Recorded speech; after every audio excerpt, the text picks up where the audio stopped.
On today's episode, Keith and I have our top 10 dueling cornerback rankings for the 2025 NFL Draft. Where do we agree? Where do we disagree? Our lists are vastly and completely different. We'll talk about this and more coming up next.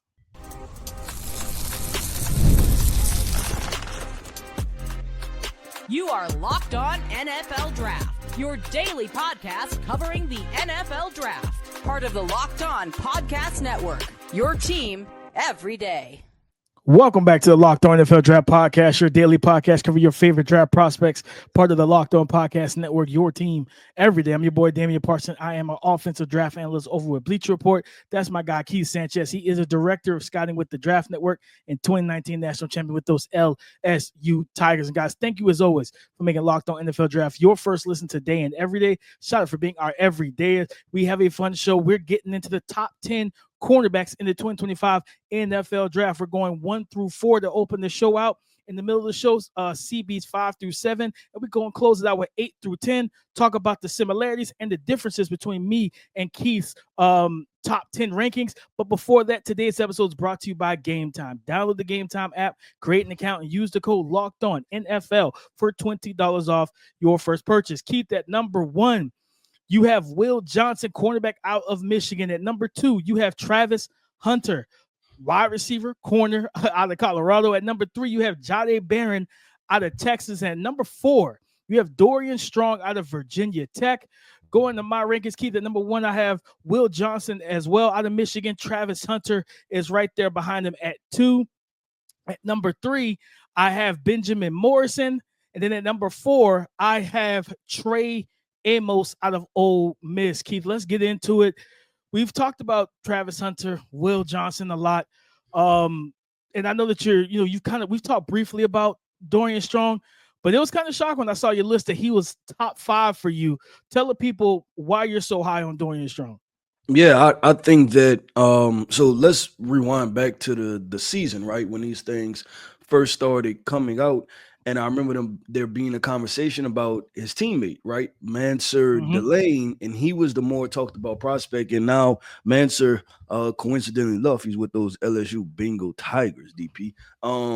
But they, but I remember watching the film and noticing the teammate, right? And the teammate was Dorian Strong, and this is before he started to get a lot of hype. And so I think that Dorian still has a lot to be developed. And I'm looking at that like in the upside type of way. You watched him at the Senior Bowl and his ability to play press man, or just his willingness, right, to want to be physical with people. I looked at I thought he was longer, right, when you talk about the arm length and what came in for him and things like that.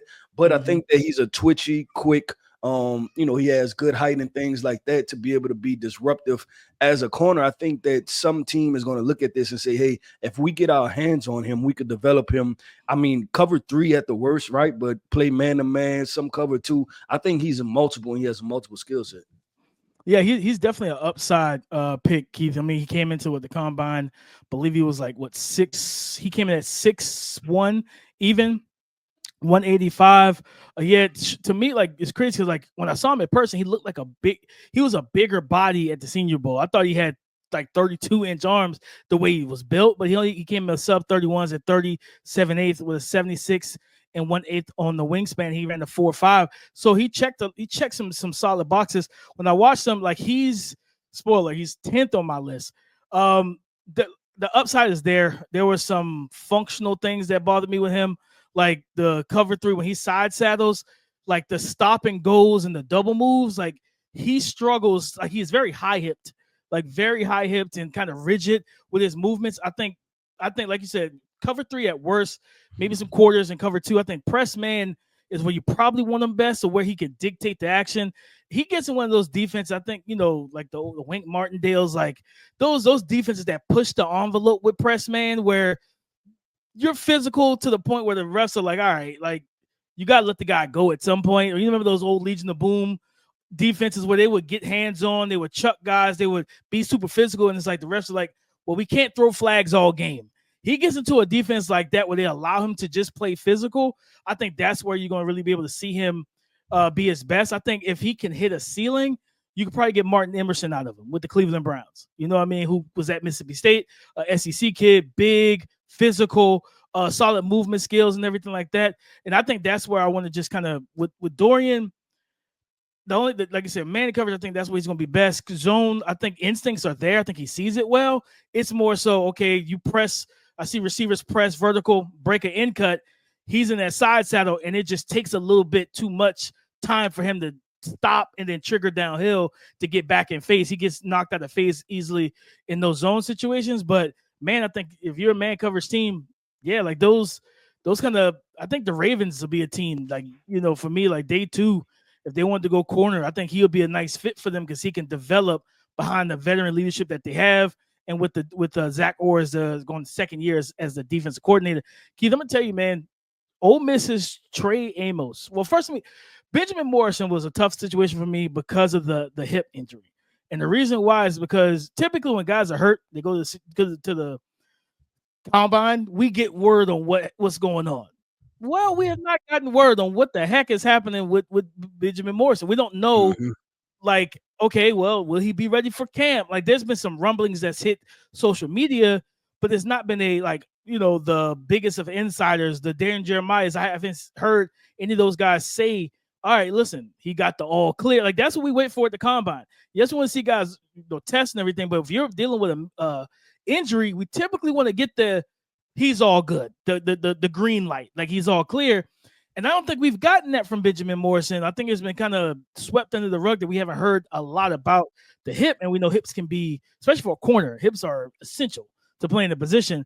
But if he's healthy, he's arguably the best pure man-to-man corner. The footwork, the mirror match patterns, like the instincts. We've seen him against big guys. We've seen him against smaller guys. He can cover a variety of skill sets and body types. So I wanted to highlight that with Benjamin Morrison, why he's still 3 for me if he's healthy. If there's something that comes out to say, hey, he might not be, he's going to be on PUP, he might not be to week 6 or 7 of his rookie year, then there's a little bit of a conversation, might slipping a little bit in terms of value or draft pick. But Trey Amos from Ole Miss, who transferred from Alabama, I love this dude, man. Instincts, ball skills, he's physical at the line of scrimmage, but he's not one of those physical corners that can't match guys. Like, he's got light footwork. He's got loose, fluid hips to transition and turn.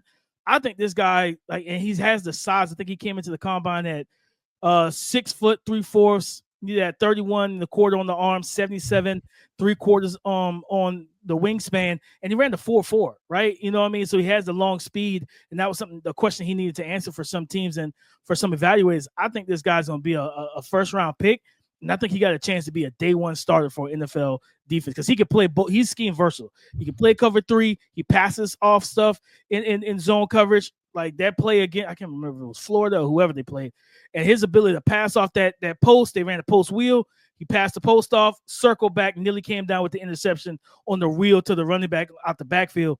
This guy's good, man. Yeah, no, I like Trey. There was just I think there was a little bit of hip tightness for me when I watched him. And he's a guy too that I didn't expect to run a 4.4, but I like him. I don't think he cracked my list, right? Spoiler alert. I think I had him and Shavon Revel towards the end. But yeah, I like Trey Amos and what he could do. I just thought he was probably primary a zone corner. And obviously, the zone instincts and things like that. There were concerns with me when I watched the film about his ability just to line up and play press man, right? And everybody who's been listening to this podcast know that, like, that's my number one thing, right? Like, that's how I rank the corners. I start with, hey, can you just go out there and survive in one-on-ones? Like, can I just put you man up and you survive in that? I thought, obviously, like you said, the instincts in zone were definitely there. It was just, one, I questioned the speed, which he checked that box, and then 2, is he primarily a zone corner? So that was the conversation. But DP, that's 1 through 4, man. Let's talk 5 through 7 with these cornerback lists. And you can tell there's going to be a lot of discourse as our rankings are polar opposite, right? And I don't know what DP rankings are, so I'm finding out live with you guys on this podcast as we come up. So coming up next, we're going to talk about rankings 5 through 7 with the cornerback position. Imagine watching your favorite team live, feeling the energy of the crowd, and witnessing unforgettable moments. There's nothing like experiencing a big game in person, and getting tickets should not be stressful. That's where Game Time comes in, making it easier than ever to grab last-minute seats at unbeatable prices. Game Time Picks curation makes it easier to find better value for tickets to sports, concerts, comedy, theater events, and more. I'm telling you, if you just check the Game Time app, there will be amazing deals on some huge matchups coming up that you don't want to miss. So take the guesswork out of buying tickets with Game Time. Download the Game Time app, create an account, and use the code Locked On NFL for $20 off your first purchase. That's LOCKEDON NFL for $20 off. So download Game Time today. What time is it? It's game time. Cornerbacks 5 through 7. At number 5, Keith has Florida State's Azariah Thomas. At number 6, he has Benjamin Morrison from Notre Dame. And at number 7, he has Jabbar Muhammad out of Oregon. At number 5, I have Jahdae Barron out of Texas. At number 6, I have Azariah Thomas. And at number 7, I have Shavon Revel out of ECU.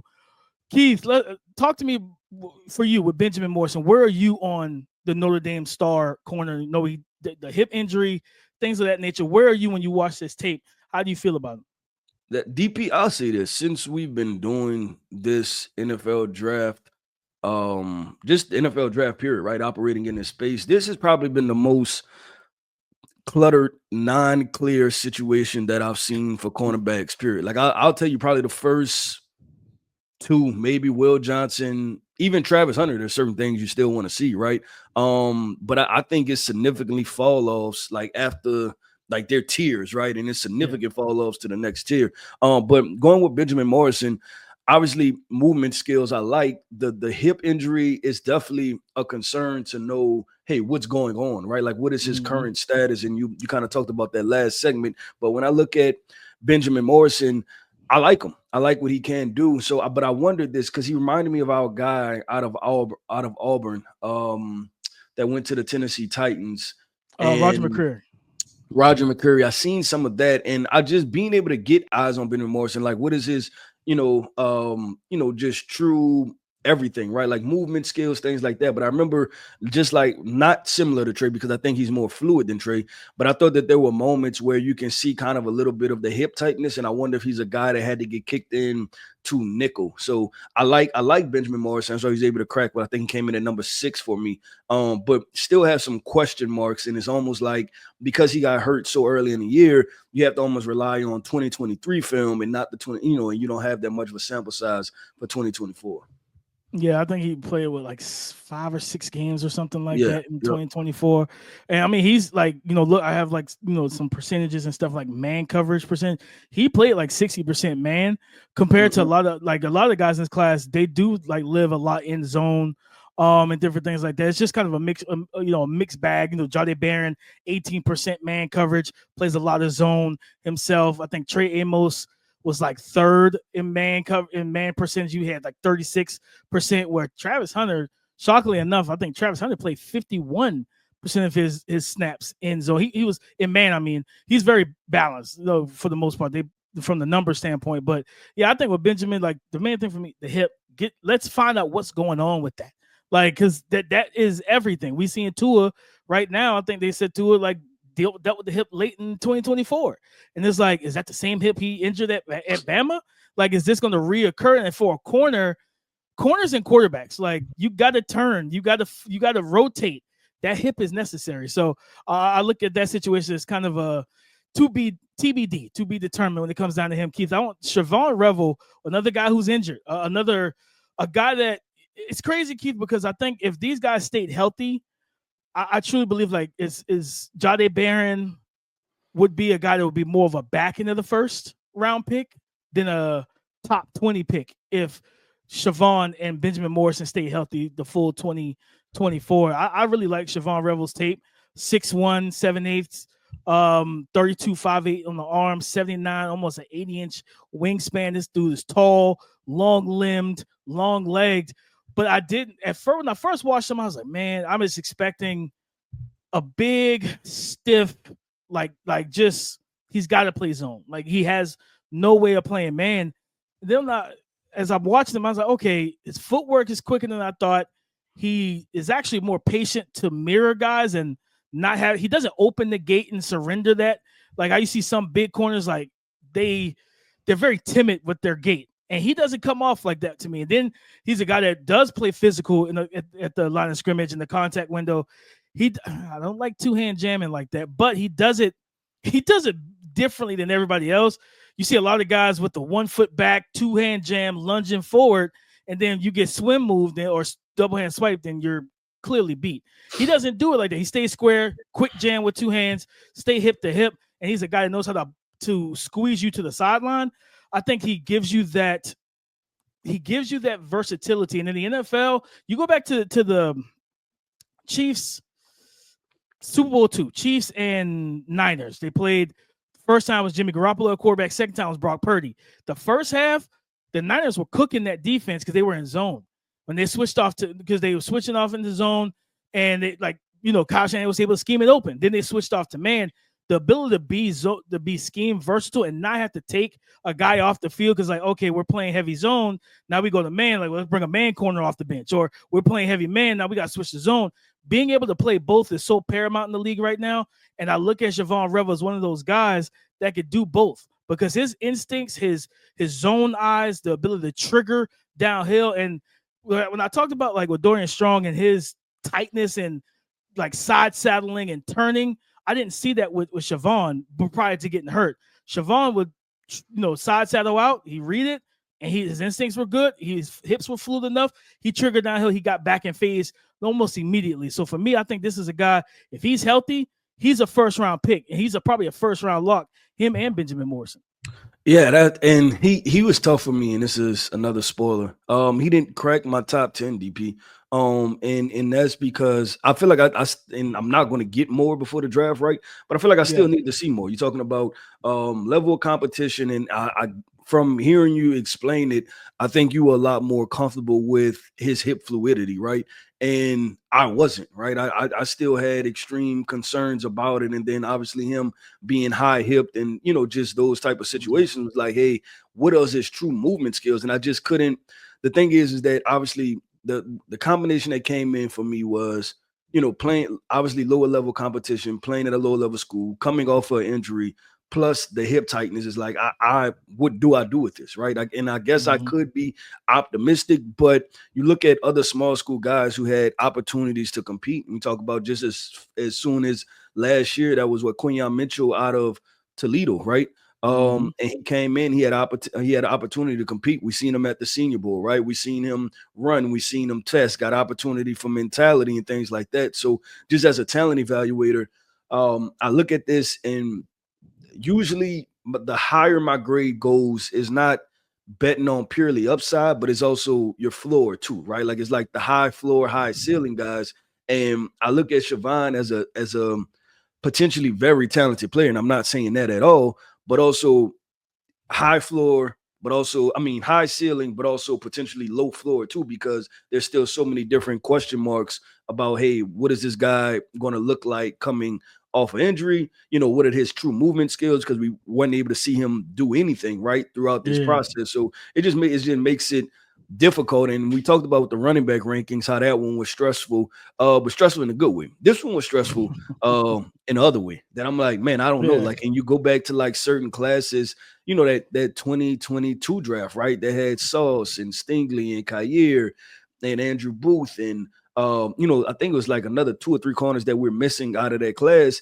And you just felt differently. Like I felt differently about that. Like I felt like that class was much more skilled at the time, and there were a lot more answers in that class. Trent McDuffie was in that class, Kyler Gordon, right? Like that was like I like you felt good about that. This as a talent evaluator, you're kind of sitting there scratching your head because some of these guys, you have a lot more question marks than what you do have answers at this point in the process. Yeah, I think so with the floor, I think He's a cover three. He's a cover three corner. That's his floor. Like that. I think he could be a dominant cover. I'm gonna tell you what he reminds me of. He is Sauce with man coverage ability. I don't like Sauce and man. Sauce is too grabby. His hips are super stiff, and his footwork is not great. You know what I mean? And for me, when I'm looking at him, and I felt that way when I watched Sauce at Cincinnati. I was like, yeah, I'm not putting him in man. I'm not because he can't move with guys without getting his hands on 5 to 7 yards down the field to control the rep. And I was like, no, cover three. I think that's where he has to live. And we've seen that this past year. He's getting called for holding penalties, stuff like that. It's like, yeah, you're not going to let you hold every game in man coverage.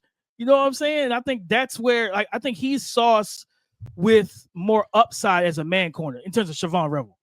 Yeah. And so people wonder why I lean more towards man corners and, why I could quote unquote be critical, right?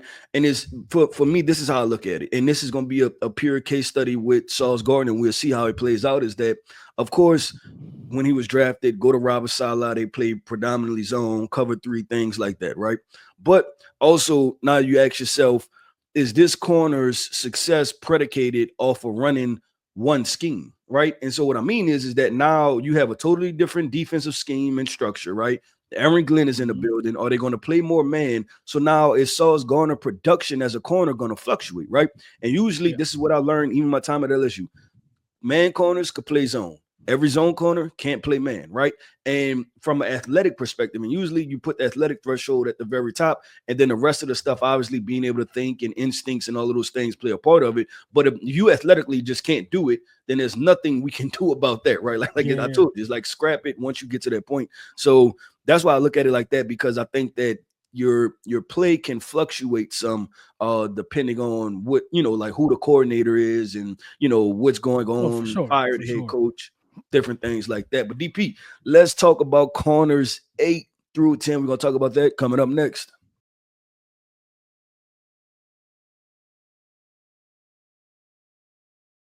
Thank you for making Locked On NFL Draft your first listen today and every day. Sorry for being our every day. As cornerbacks 8 through 10 at number 8, Keith has Noel Williams, cornerback out of Cal. At number 9, he has Maxwell Hairston, cornerback out of Kentucky. And at number 10, he has Quincy Riley out of Louisville. At number 8, I have Maxwell Hairston out of Kentucky. At number 9, I have Darian Porter out of Iowa State. And then number 10, I have Dorian Strong out of Virginia Tech. Okay, let's talk about Maxwell Hairston a little bit. Like, some people might be a little shocked that he's a little bit further down the list for both of us. I really like the dude. Explosive, dynamic athlete, change of direction skills, like guy that can play off coverage very well, trigger downhill, ball magnet, everything like that. He has the upside and ability to play. Man, I think he's probably going to be more of a cover for. I think he's going to be more of a zone prevalent guy, more so in the NFL than pure man, just because of the body type. I think the Emmanuel Forbes stuff will always rear its ugly head of, like we can, and I still think to this day, if he got drafted to a team that predominantly played zone, played him 4 yards off and let him side saddle out of there, read and react and diagnose, he wouldn't have looked the way he did than being in that, what was it, Gruden defense, I think they were running. And it was like press man against A.J. Brown, who's got 40 to 50 pounds on him, and DJ. I'm not putting you in that situation. Same thing. I'm not putting Maxwell Hairston in that situation either. If anything, I'm putting him off coverage if he's playing man at all. But talk to me. How do you feel about Maxwell Hairston? Where are you playing him in the NFL? Yeah, so you're talking about some of the best 2023 tape there is. This guy was a flat-out playmaker. You're talking about playing off. You're talking about playing zone, reading keys, keeping everything underneath you. He excelled at it. Now, the conversation I think that general managers are going to have is I think he came in at 179, 178 pounds, I believe. Maybe less than 183. That. 183, I'm sorry. I think you're 183, yeah. Yeah. At the combine. Yep. And so the question is like, okay, cool. Him being able to just hold up on the outside, right? Because I've seen him in person, right? And frame is I'll use the word lean, right? So pretty lean prospect. But obviously he could run extremely fast. So you can't play him on the outside. Now the question is kicking him in a nickel, run support things, right? Like him being able to play the run, things like that. But And this is the thing. I'll go ahead because this is the last. Yeah, this is the last segment, right? So I'll talk about this. That all of probably the guys that I think are best in man-to-man situations are all undersized corner. You're talking about Jabbar Muhammad, Maxwell, and Quincy Riley. Like those are the guys that I think are the most stickiest in coverage. And so I think one thing to pay attention to is that how does the NFL rationale with it, right? As far as, hey, I want man-to-man guys, but those guys are kind of undersized. Or do, I just want to take the bigger guys that's going to play in zone and kind of let it be, right? If I run a zone scheme. But I like Maxwell a lot. Yeah, I do too. I think like you said, the instincts, the ball skills, like he got the ability to be a ball magnet and a high ball production guy at the next level. I think he can play, man. I think it's going to be he's going to be a matchup specific guy. Him, Quincy Riley, these smaller DBs, because it's unless you are the Denzel Wards, the Jair Alexanders, where it's like, yeah, you might be a little bit smaller than the traditional 6 foot, 6'1", 6'2" corners, but you play bigger than your size. You play stronger than your size, and you're super, like those guys are super technical along with being great athletes. So it's like they can gamble when they need to. They got recovery speed, things of that nature. I just wonder with Maxwell Harrison and his body type, because it's going to be a different ball game. You get drafted to the AFC North, and you potentially have to see Rashee Rice, who's a power slot, a physical guy. Cortland Sutton over in Denver as an X, and he's a power player himself, right? Like you have to figure that if the Raiders select Torrey McMillan, a guy that can box you out at the catch point, like that's him. Quincy, same thing with Quincy Riley, all those guys. Like, can you? Even though Quincy, I give Quincy a lot of credit at the Senior Bowl, he didn't struggle with the big receivers like that. You know what I mean? So it's like he played very well at the Senior Bowl. After like day one, he was outstanding the whole week, pretty much the whole week. Once they really let guys get into a rhythm and be physical, like he played great in one-on-ones. You know what I mean? And you see that ability to like instinctively read the movement patterns of a receiver to match their break, like almost predict it at a sense, especially when he played some off. So I think both of those guys, talented dudes. Darian Porter, this is a guy I think is going to be more like probably third roundish, but he's the guy you want to get, in my opinion, from a size standpoint, to just work on and develop. Like this 6'2", almost 200 pounds, 33 over 33-inch arms with an 80-inch wingspan, but he ran a 4.3 with a 1.49 10-yard split, almost 11-inch broad. He jumped almost 37 inches. He showcased speed, explosiveness with his size. And I think 2024 is his first year as a full-time starter. This is the type of guy that like he's going to be more of a zone, I think, early on, because I think for him not playing a lot, starting a lot, there's some just natural development like that you have to deal with him at corner.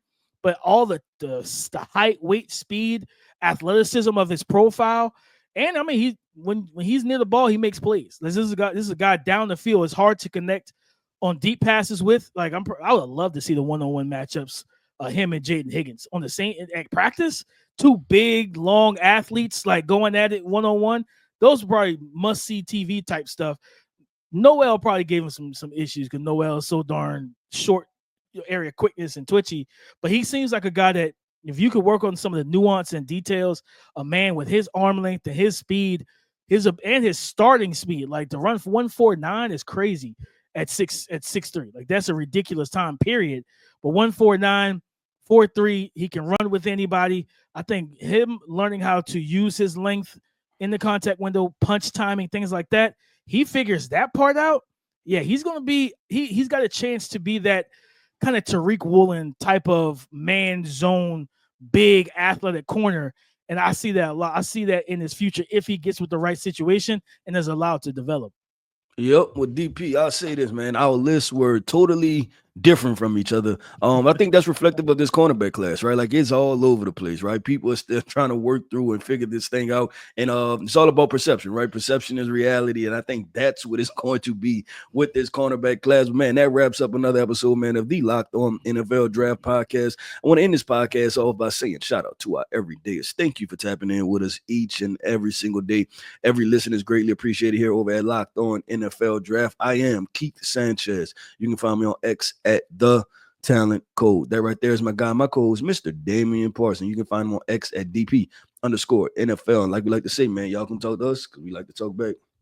Go subscribe and follow for free on YouTube wherever you listen to podcasts to get the latest episode as soon as it is available. Guys, on tomorrow's show, we are getting into the quarterback rankings. Shedeur Sanders, Cam Ward, who else? We're going to rank our top 10 quarterbacks, rather, for the 2025 NFL Draft on tomorrow's show. So come and join the conversation again tomorrow on Locked On Podcast Network, your team every day.